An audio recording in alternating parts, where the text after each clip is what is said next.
Hello everyone student. आज जो हम बच्चा बात करने वाले वो बात करेंगे। आज 12th क्लास फिजिक्स का पेपर आज हुआ है आरबीएसई बोर्ड का, और उसकी मैं आंसर की यहाँ पे अपलोड करूँगा। सबसे पहले बच्चा जो यहाँ पे सवाल दिया गया वो दे रखा है कि विद्युत फ्लक्स का ऐसा ही मात्रक क्या है। तो विद्युत फ्लक्स का आपको फार्मूला पता होना चाहिए। फार्मूला क्या होता है विद्युत फ्लक्स की हम बात करें तो फार्मूला होता है विद्युत फ्लक्स का, हम लिखते हैं phi is equal to E into A करके लिखते हैं। और यहाँ पे आता है विद्युत क्षेत्र को लिखा जाता है न्यूटन पर कूलाम से, और एरिया को लिखा जाता है मीटर स्क्वायर से। तो इसका जो आंसर आएगा न्यूटन कूलाम को ऊपर भेज दो, -1 आ जाएगा, और यहाँ पर आ जाएगा मीटर स्क्वायर, यानी कि इसका जो ऑप्शन 1 है वो आपका सही हो जाएगा। ठीक है, तो ऑप्शन जो 1 है वो हमारा सही होगा इसका आंसर। अब हम सेकंड पे आते हैं। एक समान आवेशित गोलीय कोश के भीतर विद्युत विभव v की दूरी r पर निर्भरता होती है। देखिए, जब हम बच्चा बात करते हैं कि विद्युत विभव जो होता है गोलीय कोश के अंदर होता है वो नियत होता है, कांस्टेंट होता है, इसलिए हम लिख सकते हैं कि v बराबर कांस्टेंट होगा। तो इसका जो बी ऑप्शन है वो हमारा बच्चा सही हो जाएगा। पहले में ए हो जाएगा, दूसरे में हमारा बी सही हो जाएगा। ठीक है, तीसरे ऑप्शन पे आते हैं बच्चा। और तीसरा जो हमारे को सवाल दिया हुआ है वो सवाल दे रखा है कि एक मीटर सेतु है, उसके प्रयोग में ए व बी के मध्य R बराबर 3 ओम प्रतिरोध प्रयुक्त करने पर ए सिरे से 20 सेंटीमीटर दूरी पर शून्य विक्षेप प्राप्त होता है, तो अज्ञात प्रतिरोध S का मान होगा। तो बच्चा देखो, इसके लिए अपन एक फार्मूला यूज़ करते हैं, और फार्मूला कौन सा यूज़ करते हैं वो फार्मूला अज्ञात प्रतिरोध S बराबर फार्मूला होता है 100 - L अपॉन में L इंटू R। आपको L यहाँ पे बच्चा दिया हुआ है वो दे रखा है 20 सेंटीमीटर, तो ऊपर हो जाएगा 80 अपॉन में 20 इंटू R का मान आपको दे रखा है 3, तो यहाँ से आंसर आ जाएगा आपका 12 ओम। यानी कि यहाँ पर बच्चा जो आंसर इसका सही होगा वो आंसर आपका सही हो जाएगा, सी ऑप्शन सही हो जाएगा। ठीक है, तो यहाँ पे सी हो जाएगा। और चौथा ऑप्शन तो बच्चों मैंने क्लास के अंदर नोट्स में भी आपको करवा रखा है। नोट्स के अंदर जब मैंने आपको करवाया था तो इसकी वीमा मैंने लिखवाई थी, और मैंने आपको फार्मूला लिखवाया था सी बराबर 1 upon under root mu not epsilon not. यहाँ पे सी स्क्वायर दिया हुआ है तो सी स्क्वायर बराबर फार्मूला बनेगा 1 upon mu not epsilon not, यानी कि इसका जो ऑप्शन बी है वो सही हो जाएगा। ठीक है, इसका ऑप्शन बी सही हो जाएगा। ठीक है, अगला सवाल देखते हैं हम। अगला जो सवाल है वो बच्चा देखते हैं हम। अगला जो सवाल है वो हमारा है, उस सवाल को देख लेते हैं एक बार अपन। ठीक है, और अगला सवाल दिया हुआ है कि गतिमान आवेश से उत्पन्न हो सकता है। हमारे को दे रखा है गतिमान आवेश, तो ये भी बच्चों मैंने आपको क्लास के अंदर करवा रखा है। और गतिमान जो आवेश होता है उसकी वजह से उत्पन्न होता है वो दोनों चुंबकीय क्षेत्र और विद्युत क्षेत्र दोनों उत्पन्न होते हैं। ठीक है, उसकी वजह से तो इसका दोनों ये ऑप्शन आ जाएगा 5वें का। भंवर धारा का जो उपयोग होता है वो किस में होता है, भंवर धारा का उपयोग होता है वो सभी में होता है। रेलगाड़ियों के चुंबकीय ब्रेक में भी होता है, पट्टी में भी होता है, विद्युत चुंबकीय अवमंदन में भी होता है, और उपरोक्त सभी, यानी कि इसका ऑप्शन है वो डी आ जाएगा। ठीक है, यदि सघन 1 का विरल माध्यम 2 के सापेक्ष आवर्तनांक दे रखा है n12, यानी इन माध्यमों की युगल के लिए क्रांति कोण IC है, तो n12 IC के बीच में संबंध कौन सा हो जाएगा। तो यहाँ पर देखो, यदि सघन माध्यम 1 का विरल माध्यम 2 के सापेक्ष आवर्तनांक दे रखा है n12, सघन माध्यम 1 का विरल माध्यम के सापेक्ष। ठीक है, तो यहाँ पर सघन 1 का विरल माध्यम 2 के सापेक्ष आवर्तनांक n12 दिया हुआ है, तो हमें पता है कि जब कोई प्रकाश की किरण होती है, जैसे ये सघन माध्यम है, ठीक है, ये पहला माध्यम हो गया, ये दूसरा माध्यम होगा, तो यहाँ से पहले माध्यम में जाती है तो हम लिखते हैं 1 μ2 इज इक्वल टू लिखते हैं μ2 अपॉन में μ1 लिखते हैं। इसे बोला जाता है दूसरे माध्यम का, तो यहाँ से फॉर्मूला बन जाता है, वो फॉर्मूला बनता है साइन I अपॉन में साइन R, और यहाँ पे R 90 हो जाता है, तो यहाँ पर आ जाएगा साइन I की जगह लिखेंगे साइन IC अपॉन में इसको लिखेंगे 1 करके।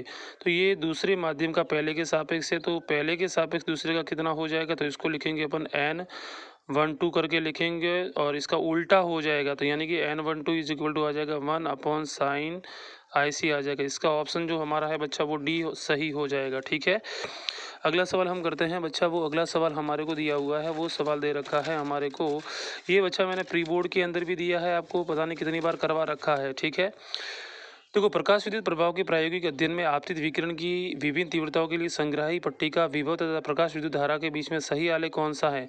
देखो, यहाँ पे अलग अलग तीव्रता चेंज हो रही है, तो मैंने बता रखा है जब तीव्रता चेंज होती है तो ये संदर्भ धारा चेंज होती है, यानी कि इसका ऑप्शन ए सही हो जाएगा। यदि हमारे को आवृत्ति अलग अलग दे रखी होती तो बी ऑप्शन हो जाता। अगला सवाल करते हैं, इलेक्ट्रॉन की तरंग प्रकृति का प्रायोगिक तौर पर सर्वप्रथम सत्यापन किसने किया था। यदि प्रैक्टिकली तौर पर सर्वप्रथम जो सत्यापन किया था वो डेविडसन या हर्मन ने किया था, तो इसका ऑप्शन जो बी है वो हमारा सही हो जाएगा। ठीक है, अगले सवाल पर आते हैं। नवा सवाल जो बच्चा हमारे को दिया हुआ है वो दिया हुआ है, नवे सवाल को अपन कर लेते हैं। नवा सवाल, 9वें सवाल में जो बच्चा दिया हुआ है वो दे रखा है कि एक आवेशित कण तथा आयनों को उच्च ऊर्जाओं तक त्वरित करने वाले यंत्र का नाम क्या है। तो उस यंत्र का नाम होता है साइक्लोट्रॉन होता है बच्चा, ठीक है। एन फेरों वाली कुंडली की फ्लक्स n5 तथा उसमें प्रवाहित धारा I का अनुपात n5/I है। ये बच्चा एक फॉर्मूला भी होता है। n5/I किसका फॉर्मूला होता है? सप्रेरकत्व का होता है। L बराबर हम लिखते हैं n5/I, यानी कि ये सप्रेरकत्व होता है, ठीक है। तो L होता है इसका फॉर्मूला, आंसर आ जाएगा। यदि दो कणों का समान है तो उनकी डी ब्रोगली तरंगदैर्घ्य समान होगी। हाँ, दो कणों की डी ब्रोगली तरंगदैर्घ्य तभी समान हो सकती है जब उनका लैम्बडा भी, मतलब उनका संवेग भी समान हो। तो इसका जो ऑप्शन थर्ड है उसका आ जाएगा खाली जगह में, वो आएगा संवेग समान हो। अब अगला सवाल दिया हुआ है, पी प्रकार के अर्धचालक में बहुसंख्यक आवेश वाहक क्या होते हैं? होल्स होते हैं, और बहुसंख्यक आवेश होल्स होते हैं, और अल्पसंख्यक आवेश वाहक वो इलेक्ट्रॉन्स होते हैं, मुक्त इलेक्ट्रॉन, ठीक है। तो ये बच्चा हो गया सवाल। अगला सवाल हम करते हैं, वो बच्चा हमारे को दिया हुआ है, वो सवाल हम देख लेते हैं एक बार। अगला जो सवाल दिया हुआ है बच्चा, वो हमारे को दे रखा है।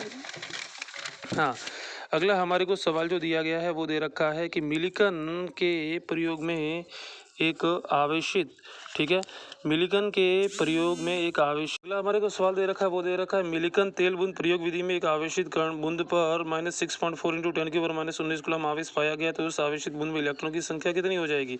अरे फॉर्मूला आवेश का क्वांटा वाला, और मैंने बोला भी था बच्चों ये बहुत इंपॉर्टेंट है, और इसमें से आपका एक न्यूमेरिकल टपक सकता है। तो यहाँ से देखो हम फॉर्मूला यूज़ करेंगे Q बराबर NE वाला, ठीक है। तो Q बराबर NE वाला फॉर्मूला यहाँ पे यूज़ करेंगे। Q बराबर NE, N हमारे को निकालना, E का मान होता है 1.6 × 10⁻⁻19, और Q दे रखा था 6.4 × 10⁻⁻19। ये इससे कैंसिल हो जाएगा, तो N बराबर आ जाएगा बच्चा यहाँ पे 4 आ जाएगा। इलेक्ट्रॉन की संख्या कितनी हो जाएगी? N = 4 हो जाएगी, ठीक है। अगला सवाल दे रखा था बच्चा, वो दे रखा था P विद्युत द्विध्रुव के अक्ष पर विद्युत द्विध्रुव के केंद्र से r दूरी पर विद्युत विभव का मान लिखिए। तो विद्युत विभव का जो मान होता है वो होता है 2 kV/r³ होता है, ठीक है। अर्धचालकों की प्रतिरोधकता की ताप पर निर्भरता लिखिए। अर्धचालकों की जो प्रतिरोधकता होती है ताप बढ़ाने पर घटती है। अगले सवाल को करते, दो सेलों के विद्युत वाहक बल E1 व E2 है, आंतरिक प्रतिरोध R1 व R2 है, दोनों सेलों को पार्श्व क्रम में संयोजित किया गया, तो इस संयोजन का तुल्य विद्युत वाहक बल क्या हो जाएगा? तो हम लिख सकते हैं E1/E'/R' = E1/R1 + E2/R2। इसका डेरिवेशन है, मैंने करवा रखा है इसको बच्चा, ठीक है। अगले सवाल पर अपन आते हैं। अगला सवाल बच्चा दिया हुआ है, वो एक गैल्वेनोमीटर को वोल्टमीटर में किस प्रकार से रूपांतरित किया जाता है? तो ये गैल्वेनोमीटर को यदि वोल्टमीटर में रूपांतरित करना होता है तो गैल्वेनोमीटर का जो प्रतिरोध होता है उसके साथ में एक उच्च प्रतिरोध को जोड़ दिया जाता है, तो ये गैल्वेनोमीटर वोल्टमीटर में बदल जाता है। किसी विद्युत धारावाही वर्ताकार के कारण चुंबकीय क्षेत्र रेखाओं का चित्र बनाइए। एक वर्ताकार धारावाही लूप दिया हुआ है और उसकी वजह से आपको चुंबकीय बल रेखाएं बनानी है, ठीक है। तो उसकी वजह से जो बल रेखा बनेगी वो इस तरीके से बच्चा बनेगी। एक हमारे को वर्ताकार लूप दिया हुआ है, ठीक है बच्चा, एक वर्ताकार लूप दे रखा है और उसकी वजह से हमारे को निकालना है। जैसे ये वर्ताकार लूप दे रखा है, ठीक है, इसमें धारा बह रही है, तो इसके चुंबकीय क्षेत्र कैसे होगा? जैसे ऐसे धारा बह रही है तो बाहर की तरफ होगा, ठीक है ना।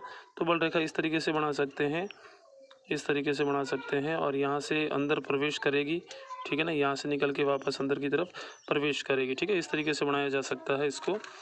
अगला सवाल है हमारा, वो है फैराडे का विद्युत चुंबकीय प्रेरण का नियम लिखिए। तो आपको विद्युत चुंबकीय प्रेरण का नियम लिखना था, ठीक है।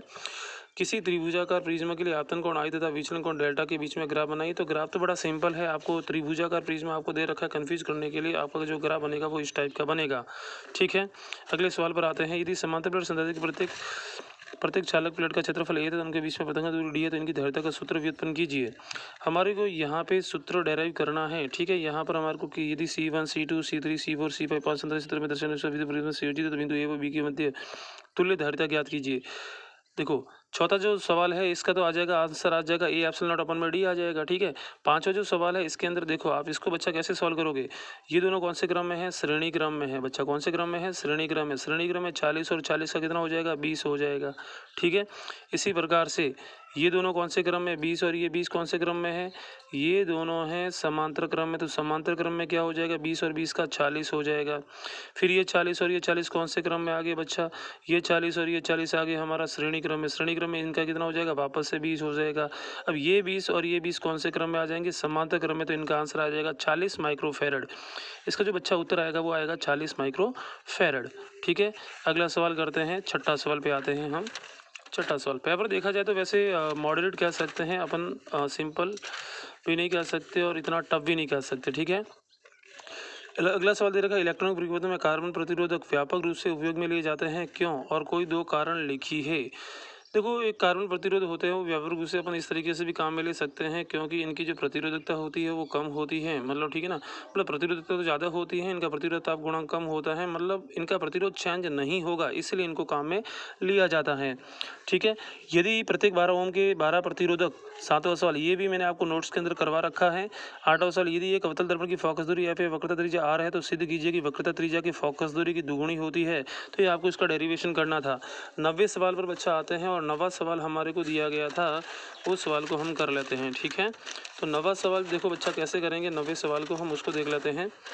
तो 9वें सवाल में दे रखा है कि एक 20 सेंटीमीटर फोकस दूरी के उत्तल लेंस के संपर्क में 25 सेंटीमीटर फोकस दूरी का अवतल लेंस रखा गया है।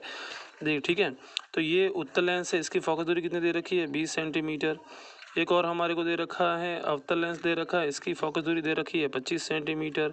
तो पहले तो इनके संयोजन की तुल्य फोकस दूरी निकाल दो, तो फॉर्मूला होता है 1/f1 is equal to 1/f1 1/f2। यहाँ पर वैल्यू रखो 1/f is equal to f1 कितना दे रखा है बच्चा, 20 सेंटीमीटर। उत्तल लेंस है तो प्लस में लिखेंगे 20, और ये 25 अवतल के लिए तो माइनस में 25 लिखेंगे। इसको सॉल्व करेंगे तो आंसर आएगा, वो आएगा 20 × 25 लिख देंगे, और ऊपर आ जाएगा 25 माइनस 20 आ जाएगा। तो इसको सॉल्व करेंगे तो यहाँ से आंसर आएगा बच्चा, वो आंसर आ जाएगा हमारा 25 में से 20 गई यानी कि 5, और 20 × 25। ठीक है, तो यहाँ से आंसर आ जाएगा हमारा, वो आएगा f इज इक्वल टू, वो आ जाएगा 20 × 25/5। तो यहाँ से 4 बार कट गया यानी कि 100 सेंटीमीटर। ये हमारे पास में क्या आया है, फोकस दूरी आई है। तो यहाँ पे हमारी जो शक्ति कितनी आएगी, तो फॉर्मूला होता है 1/f is equal to 1/f का मान कितना दे रखा है 100 सेंटीमीटर को लिखेंगे 10⁻⁻2 में, ये ऊपर जाएगा तो कितना हो जाएगा 100/100। तो आंसर आएगा बच्चा 1 डायप्टर। आंसर बच्चा कितना आएगा इसका, 1 डायप्टर आ जाएगा। ठीक है, ये हो गया। अगला है आइंस्टाइन का प्रकाश विद्युत समीकरण लिखिए, इससे प्रकाश विद्युत प्रभाव से संबंधित कोई दो प्रेक्षण की व्याख्या कीजिए। ये तो आपको दे रखा था। 11 सवाल तो मैंने आपको बच्चों बोला था कि 100% पेपर में आएगा, और वो आपके 100% पेपर में आया भी है। 100 वोल्ट के विभवांतर द्वारा त्वरित किसी इलेक्ट्रॉन से समान डी ब्रोगली तरंग दैर्ध्य का फॉर्मूला। तो लैम्बडा इज इक्वल टू बच्चा क्या होता है, लैम्बडा इज इक्वल टू होता है, वो होता है 12.27/√v, और v का मान दे रखा था 100। यहाँ पे 100 रखोगे, 100 का वर्गमूल लोगे 10 आएगा, तो 12.27/10। तो आंसर आ जाएगा 1.227 एंगस्ट्रॉम। ये बच्चा आंसर आ जाएगा इसका। ठीक है, अगले सवाल पर आते हैं। किसी रेडियोएक्टिव नाभिक की अर्धायु से क्या तात्पर्य, रेडियोएक्टिव नाभिक की अर्धायु और औसत आयु के बीच में आपको संबंध लिखना था। अर्धायु क्या होती है हमारी बच्चा, वो होती है आधा होने में लगा समय, और संबंध क्या होता है, माध्य आयु बराबर 1.44 गुणा होता है किसका, टी हाफ का होता है। नाभिक के बल के कोई 3 नाभिक लक्षण लिखने थे आपको, ये भी मैंने आपको नोट्स के अंदर करवा रखा है। अगला सवाल है, जेनर डायोड का उपयोग कर बनाए गए वोल्टता नियंत्रक की कार्यप्रणाली लिखिए। जेनर डायोड का उपयोग कहाँ पे करते हैं, वोल्टेज कंट्रोल के रूप में काम में लेते हैं, और इसकी आपको डेरिवेशन मैंने करवा रखा है। नॉट एवं आपको यहाँ पर एक तो 2 नॉट गेट दे रखे, एक नॉट गेट के संयोजन से चित्र में एक परिपथ दर्शाया गया। इस परिपथ चित्र की सत्यापन सारणी बनाइए। आपको क्या करना है, इसकी सत्यता सारणी बनानी। तो अब सत्यता सारणी कैसे बनाते हैं बच्चे, देखो आप क्या करोगे, यहाँ पे सत्यता सारणी बनाने के लिए देखो, जैसे यहाँ पे 0 डालोगे, ठीक है ना, यहाँ पर a का मान लिख दो आप कि भाई यहाँ पर अपन ये डालेंगे। ठीक है, इसको इस तरीके से कर सकते हैं। यहाँ पे मैं कर देता हूँ इसको, देखिए आप a डालोगे, b डालोगे, तो हमारे को आउटपुट क्या मिलेगा वो हमारे को निकालना है। मान लेते हैं कि आउटपुट क्या मिल रहा है, y मिल रहा है। ठीक है, तो सत्यता सारणी यहाँ पे निकालते हैं। ठीक है, अब देखो आप पहले क्या डालोगे, दोनों को 0 0 डालोगे, फिर 0 1 डालोगे, फिर 1 0 डालोगे, फिर 1 1 डालोगे। ठीक है, तो मैं पहले देख लेता कि 0 0 डालेंगे। देखो बच्चों, यहाँ पे 0 जाएगा तो ये इसका उल्टा कर देगा, यानी कि यहाँ पर क्या आएगा 1। यहाँ पे 0 डालोगे तो इसका उल्टा कर देगा 1 आएगा। ये 1 और 1 क्या हो जाएगा, ये और गेट है। और गेट क्या करता है, 1 और 1 को जोड़ता है, तो 1 आएगा। 1 का उल्टा क्या हो जाएगा 0, यानी कि हमारे को पहले केस में क्या मिल जाएगा 0। ठीक है, दूसरा केस, यहाँ पे आप 0 डालो और यहाँ पे 1 डालो, तो यहाँ पे 0 डालोगे तो इसका उल्टा क्या हो जाएगा 1 हो जाएगा। यहाँ पे बच्चा क्या आएगा 1 आएगा। ठीक है, और यहाँ पर आपने 1 डाला तो 1 का उल्टा क्या हो जाएगा 0। 0 + 1 कितना हो जाएगा 1 हो जाएगा। 1 का उल्टा कितना हो जाएगा 0, यानी कि दूसरे केस में भी आंसर क्या आएगा 0 आएगा। ठीक है, तीसरा केस है, तीसरा केस इसका जस्ट उल्टा है, तो इसका भी आंसर क्या आएगा 0 आएगा। चौथा केस, दोनों में 1 1 डालो, तो 1 1 का क्या हो जाएगा, यहाँ पे 0 आएगा, यहाँ पे भी 0 आएगा। 0 और 0 का टोटल करेगा 0, 0 का उल्टा क्या हो जाएगा 1 आ जाएगा। यानी कि सत्यता सारणी क्या आ जाएगी, जब दोनों 0 0 डालेंगे तो 0 आएगा, 0 1 डालेंगे तो 0 आएगा, 1 0 डालेंगे तो 0 आएगा, और 1 1 डालेंगे तो 1 आएगा। तो ये बच्चा इसका आंसर हो जाएगा। ठीक है, 16 गाउस का नियम लिखिए, और इस नियम के अनुप्रयोग से एक समान आवेशित अनंत समतल चादर के कारण समीप किसी बिंदु पर विद्युत क्षेत्र का डेरिवेशन कीजिए। तो ये भी बच्चों मैंने आपको करवा रखा है, और अच्छे से इसके 8वें वाला सवाल है वो बड़ा सिंपल था। आपको इसका डेरिवेशन करना था P sin थीटा। ठीक है, बल आघूर्ण कितना होता है, P sin थीटा लगता है। अगले सवाल पर आते हैं और अगला सवाल हमारे को दे रखा है, ये मैंने आपको प्री बोर्ड में बच्चों इसमें से पेपर जो आया आपका प्री बोर्ड में से लगभग काफ़ी सवाल आपके आ चुके हैं। जैसे ये 17वां सवाल है आपका प्री बोर्ड में मैंने दिया था, ठीक है।